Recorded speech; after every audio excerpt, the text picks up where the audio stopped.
Thank you very much. Good afternoon. Well, first of all, Daryl, thank you very much for that wonderful introduction and more importantly for your excellent leadership as CEO of SA 2020. All of us in San Antonio share a dream of a community that is more prosperous, that is globally competitive in the 21st century, and SA 2020 is helping to connect the dots to get us there. So let's give Daryl a big round of applause for the work that he's doing. And I want to let you know, a few weeks ago I had the opportunity to be a guest of First Lady Michelle Obama at the State of the Union address. I'm going to tell you now that the State of the City address will differ in at least one big way from the State of the Union address. There won't be any televised rebuttal by one of my city council colleagues to my address. And if there is, it better not be televised. But I wanted to take a moment as well to just to thank my city council colleagues and ask them to stand up. I believe all of the council is here. It's been a pleasure to serve with them. Stand up. And it's been a pleasure to serve with one of the finest city councils in the United States. Folks that are very responsive to their constituents, analytical, even-handed, no one that is too far this way or that way, everyone with the best interests of San Antonio at heart, and I very much appreciate every day that I get to work with them. I also have been thrilled over almost these last 3 years to work with the best city manager in the United States of America, Cheryl Scully, who is here. Cheryl, thank you for the great work that you do.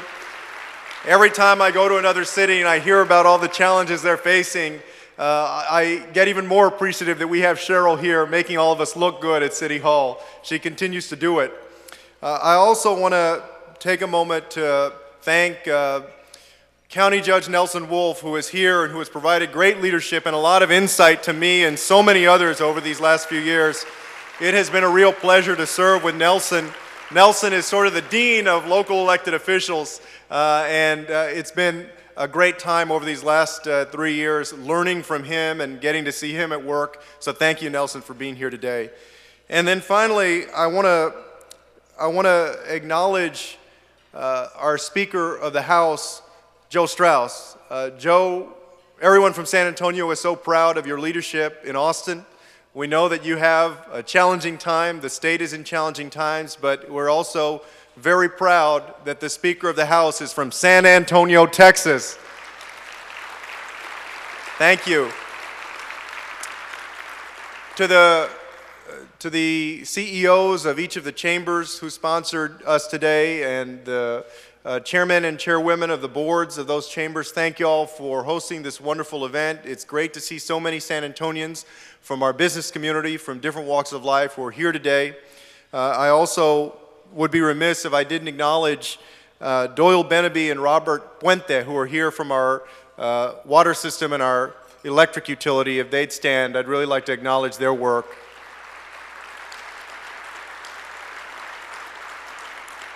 Thank you. And also Bruce Miller from Port San Antonio. Thank you, Bruce, for the great work that you're doing. Well,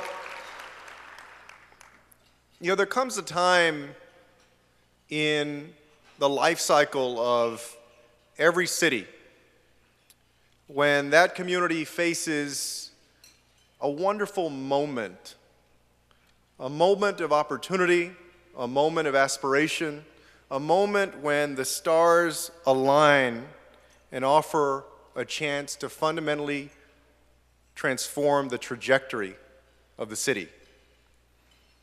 And for us in this year, 2012, that moment is here for San Antonio.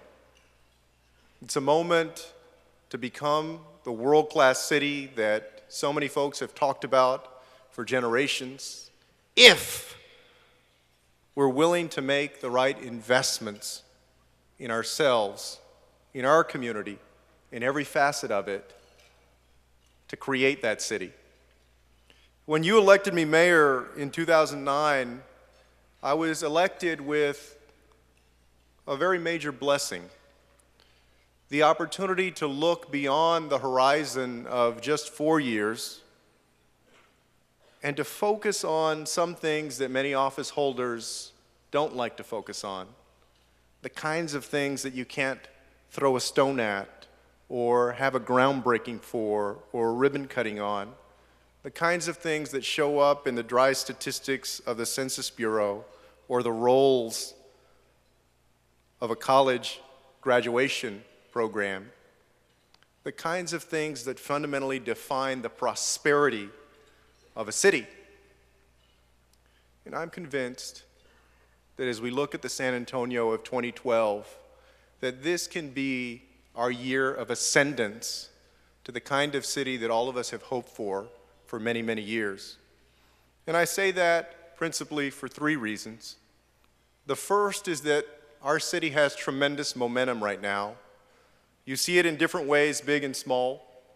You see it in the 1,500 housing units that are going up in the urban core of our city, and the fact that companies like VisionWorks are moving their corporate headquarters to downtown San Antonio.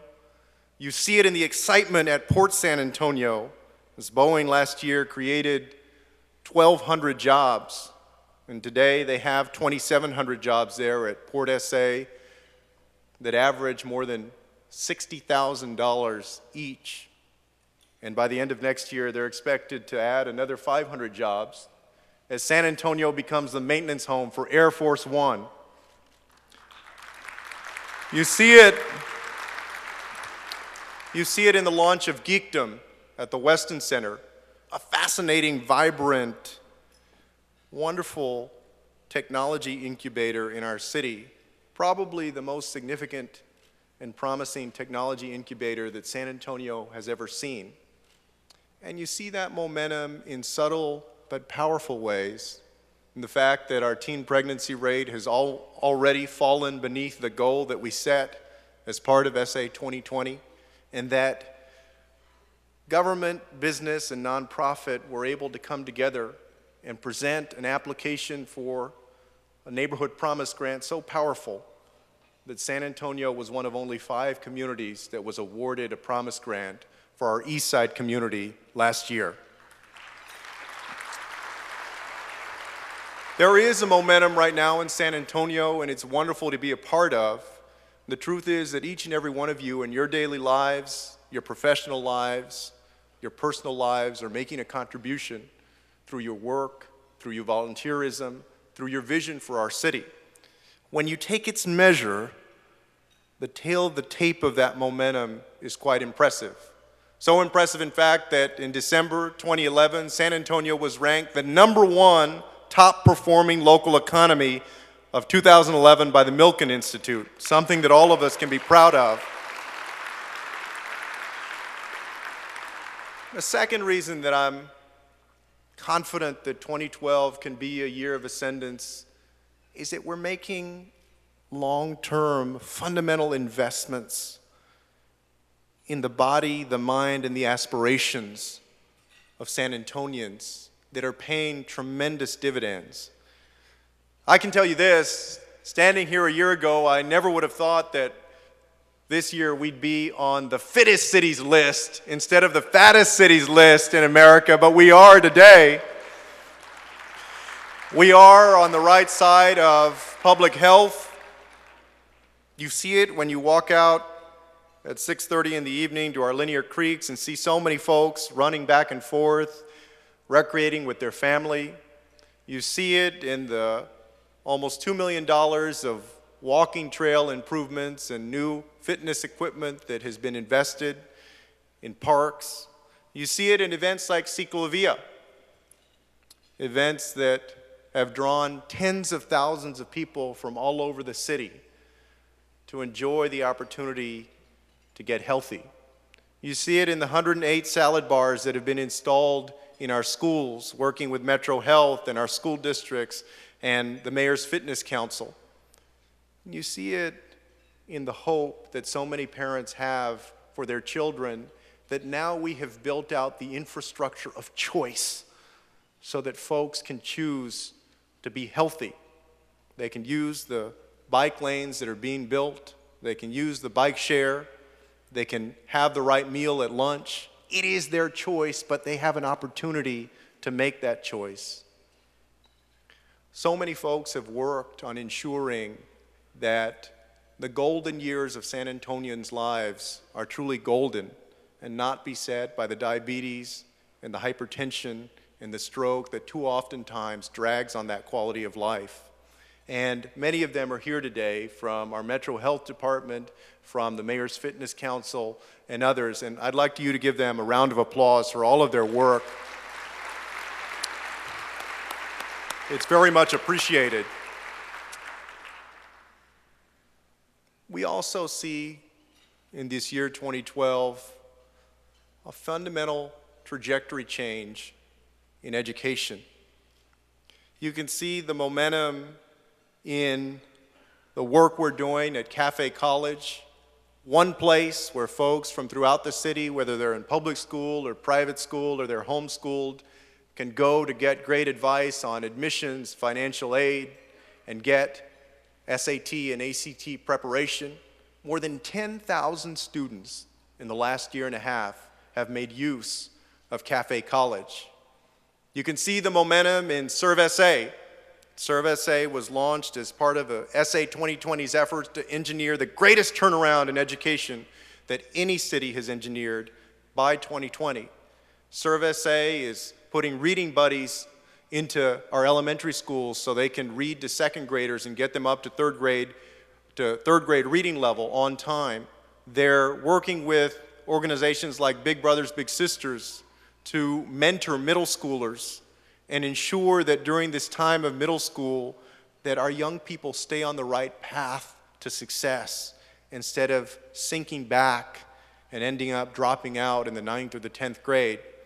And they're doing something really novel called Student Aid Saturdays, which is going on right now.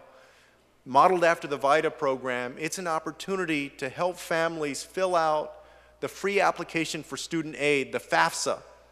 The fact is that folks who fill out the FAFSA are 350% more likely to actually go to college.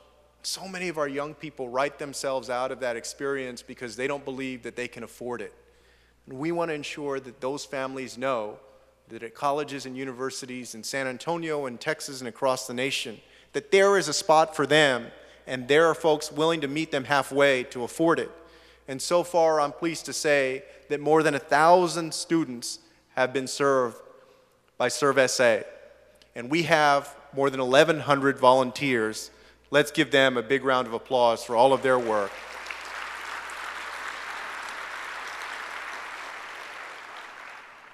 The aspirations of any community, I believe, are fundamentally tied to economic development, particularly during these times. The first thing on the mind of every big city mayor is this: how do I help create jobs?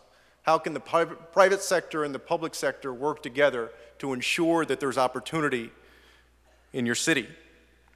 When I came into office in 2009, what I found was a model of economic development that had served us well, but one that had been essentially in place for 35 years. In the very first interview that I gave before I ran for office in 2000, I glibly said that I wanted to help transform San Antonio from a smiles-based economy to a files-based economy. And what I meant by that was that I wanted to ensure that San Antonians, as much as they wanted to, also had the opportunity to earn a living with their minds, to take on jobs in 21st century sectors. And over the last couple of years, working with the Economic Development Foundation, with Judge Wolf, and of course with our city manager, we've forged a new model of economic development that I believe is in keeping with our aspirations to be a city that is competitive in this 21st century global economy. And we see the results of that very clearly. We see it in companies like Petco and InCube Labs, in the wonderful work that Doyle Benevy and the team at CPS Energy is doing to attract new energy economy companies to San Antonio.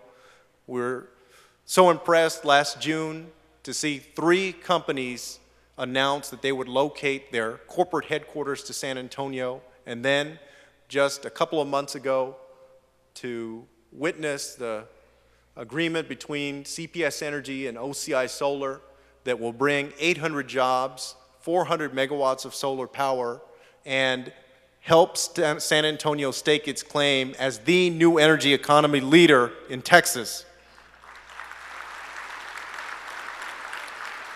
Now, you don't have to take my word for it. Perhaps you'll take the word of the New York Times. On December 29th, the New York Times published a beautiful article, one that I enjoyed very much, that said, quote, "Companies have flocked to San Antonio, making it an economic center rivaling Houston and Dallas. Houston and Dallas," the article went on to say, "have seen their development gradually slow, and the jobs those cities have added have tended to be lower paying." And here's the part that I'm most proud of. By contrast, San Antonio has attracted high-wage jobs, capitalizing on its booming medical research industry. Let me tell you about one gentleman who has one of those high-wage jobs. His name is Jason Seitz. He's the managing director of Techstars Cloud, a competition in San Antonio to launch the next fantastic cloud computing companies. Jason came to San Antonio in 2008 when his company SliceHost was acquired by Rackspace. Now, this guy is a rock star in the technology industry. He helped to create what is known as OpenStack, which is essentially the analogous Windows to cloud computing, a dominant operating system that is fundamental to Rackspace and its tremendous growth and the success of cloud computing generally. The thing is that Jason could have chosen to leave San Antonio, to go somewhere else, but he chose to stay here. He lives downtown.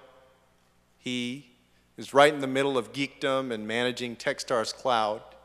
He's a success story, not only in his own right, but a success story also for San Antonio. It's Jason and others like that that we want to attract to our city. But just as importantly, it's folks like Jason that are sitting in our schools today that are studying and dreaming and wanting to become the entrepreneurs of the future. And that's what our economic development strategy and the way that we go forward must be based on. The good news is that we have two big opportunities in 2012 to make a real difference and make this year a year of ascendance. The first of those opportunities presents itself on May 12th, when you'll have an opportunity to vote on a $596 million bond election. Because of the great stewardship of City Manager Scully and the city staff, the 2007 bond issue came in $47 million under budget. San Antonio is the only city by population in the top 10 that has a AAA bond rating with each of its rating agencies, helping to ensure that we get the lowest rates possible for major cities. This bond issue invests in the meat and potatoes of what city government does in our streets, in our drainage, in our libraries, in our fire station, in our parks, to help boost the quality of life of our city. It does so without a tax increase.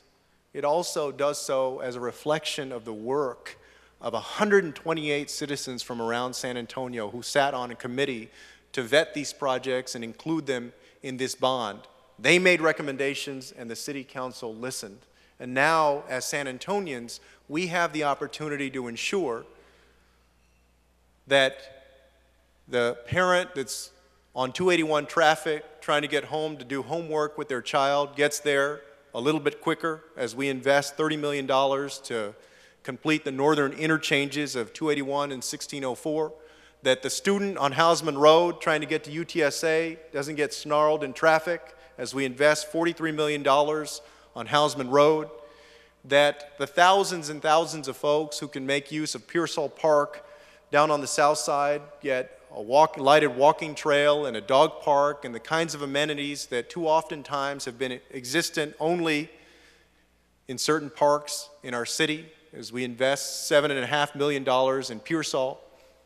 And because all great cities have a great downtown, we also are making a fundamental commitment to our downtown area, investing $40 million in our downtown streets and $15 million in Hemisphere, so that by the time we celebrate our 300th anniversary on May 1st, 2018, we'll have a Hemisphere that the world can be proud of and that we'll be proud to call ours.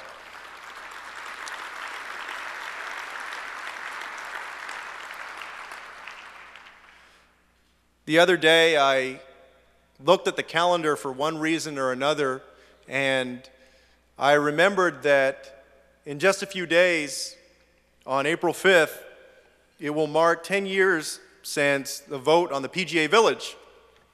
I know that's a phrase some of y'all never thought you'd hear again. I remember that night we stayed up until 2:40 in the morning. And as a 27-year-old councilman at that time who had been educated to success, I found it a little bit odd that so many folks during that debate spoke in terms of creating a world-class city by building one facility. Now, let me be clear. I supported the TPC project. It is a beautiful project, a jewel to our city, and an asset. But my mind went back to that because not just with regard to one project, but any physical project, the answer for us as a community is never going to be at what we can throw a stone at. The ultimate answer for San Antonio, that which we need to address the most, is the minds of our young people. And so this year, in 2012, we have an opportunity to make an unprecedented investment in the educational achievement of our young people.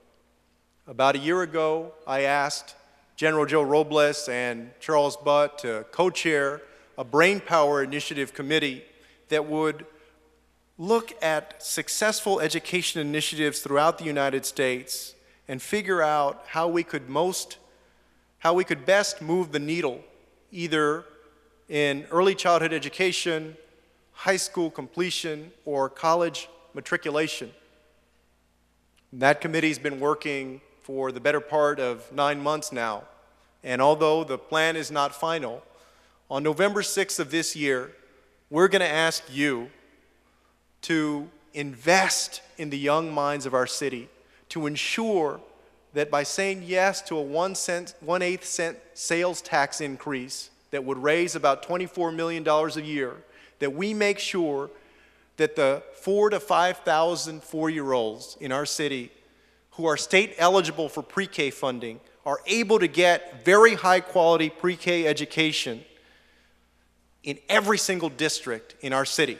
Whether they live on the north side, they live in Northeast, they live in Harlandale, they live in the center of the city in SAISD. There's no debate. The evidence is very clear. Folks who avail themselves of very high pre-K are more likely to do well in 3rd grade. They're more likely to go on and graduate from high school, more likely to achieve their American dream. And we have an opportunity for the cost per household of $7.74 per year to make an investment that will fundamentally help change the trajectory of success for thousands and thousands of young San Antonians each and every single year. It's an important investment, and let me be very frank, it's the initiative in my tenure as mayor that I care about the most. You'll be getting the phone calls, twisting your arm for support and for contributions and for everything else. I am willing to stake my entire mayoral tenure on the need to invest in these young people. Many of us have been wondering for years, when is that point when we pivot on education? When is that point when we bring our dropout rate underneath 40%? When is that point when that Federal Reserve Bank of Dallas study that we saw a couple of years ago that said San Antonio had the lowest college attainment rate for folks 25 and older of any of its competitor cities, when do we change that? The evidence is that we have to start early. And I'm asking everybody in this room to put your money where your mouth is. That's what I'm going to do. We've seen generational change in our nation before.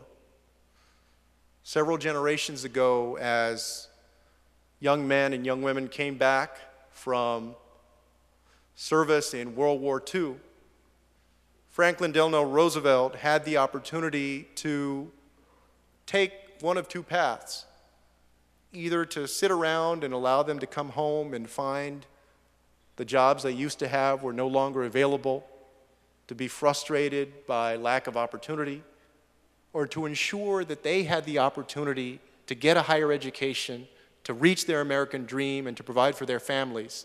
He did that by launching the GI Bill. He was bold. And 3 Supreme Court justices later, 3 presidents later, 14 Nobel laureates later, all the folks who have availed themselves of that GI Bill, I'm convinced that we can easily say that it was a transformational investment in our city. In this year, in 2012, we have the opportunity to make a transformational investment in San Antonio. We're going to invest in San Antonio because we believe in San Antonio. We believe in ourselves. We believe in our young people. And we believe that we can create the greatest city in the United States in this 21st century. Thank you very much. Thank you.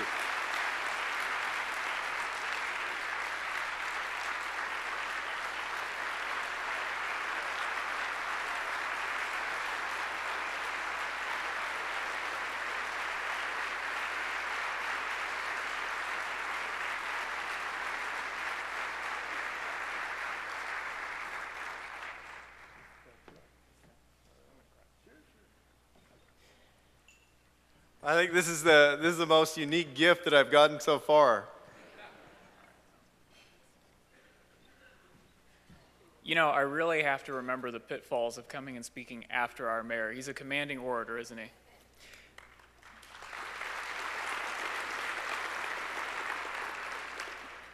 My name is Andy Tawari, and I'm chairman of the Alamo City Black Chamber of Commerce. I'm also the managing attorney for Tawari & Bell. Mayor, I'd like to thank you for your message today. Each of our chambers stands ready, without question, to help you build San Antonio's future. I'd like to take a quick moment to again thank our sponsors for their support of today's event. There's no question we couldn't do this without you. Before we adjourn, Mayor, we'd like to present you with a memento to commemorate this year's United State of the City event. The centerpieces that you see on these tables were generously provided by Holtcat, and they symbolize the building of San Antonio's future. In turn, and they'll be donated, at the end of our event to Haven for Hope. In turn, Mayor, we hope that each time you see this replica cat wheel loader, you'll remember our appreciation for your vision during this momentous time in San Antonio. Under your leadership, not only have we seen our community weather the storm, we've seen it rise above the clouds. And there's no question that we're on the cusp of even greater success. Mayor, know that we all stand ready to help you build San Antonio's future. Thank you. Thank you very much. Thank you. Thank you.